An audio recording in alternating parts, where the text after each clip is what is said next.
Mr. Wonka and the Indian Prince.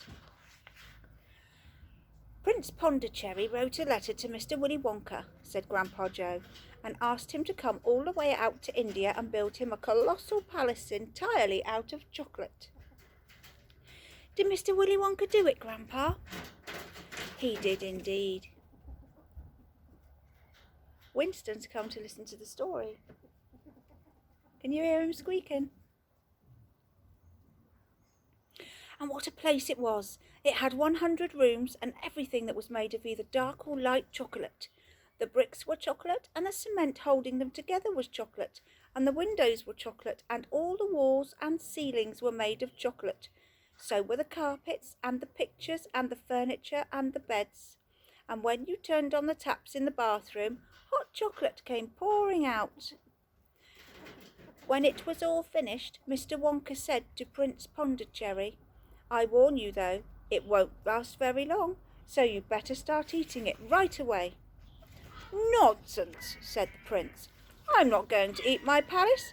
I'm not even going to nibble it. The staircase, the walls, I'm going to live in it.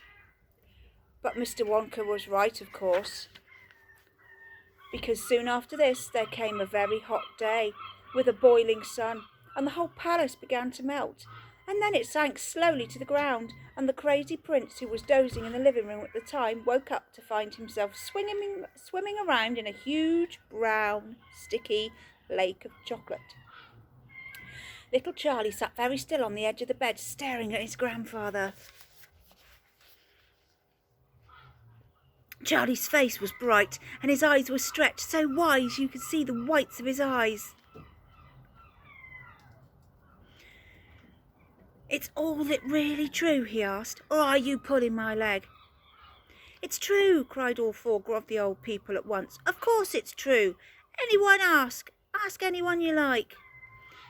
And I'll tell you something else that's true, said Grandpa Joe, and now he leaned closer to Charlie and lowered his voice so softly that it was a whisper. Nobody ever comes out, my boy. Out of where? Asked Charlie. And nobody ever goes in.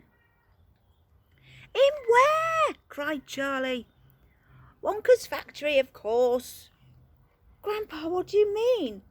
I mean workers, Charlie. Workers? All workers.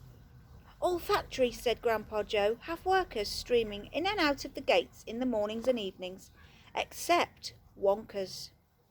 Have you ever seen a single person going into that place or coming out? Little Charlie looked slowly around at each of the old faces, one after the other, and they all looked back at him. They were friendly, smiling faces, but they were also quite serious. There was no sign of joking or leg-pulling from any of them. I really don't know, Grandpa, Charlie stammered. Whenever I walk past the factory, the gates are always closed. Exactly, said Grandpa Joe. But there must be people working there. Not all people, Charlie. Not ordinary people, anyway. Then who? Cried Charlie. Aha, that's it, you see. There's another one of Mr. Willy Wonka's clevernesses. Charlie, dear, Mrs. Bucket called out from where she was standing by the door. It's time for bed. That's enough for one night. But, Mother, I must hear... Tomorrow, my darling. That's right, said Grandpa Joe. I'll tell you the rest of it tomorrow evening. The next chapter is The Secret Workers.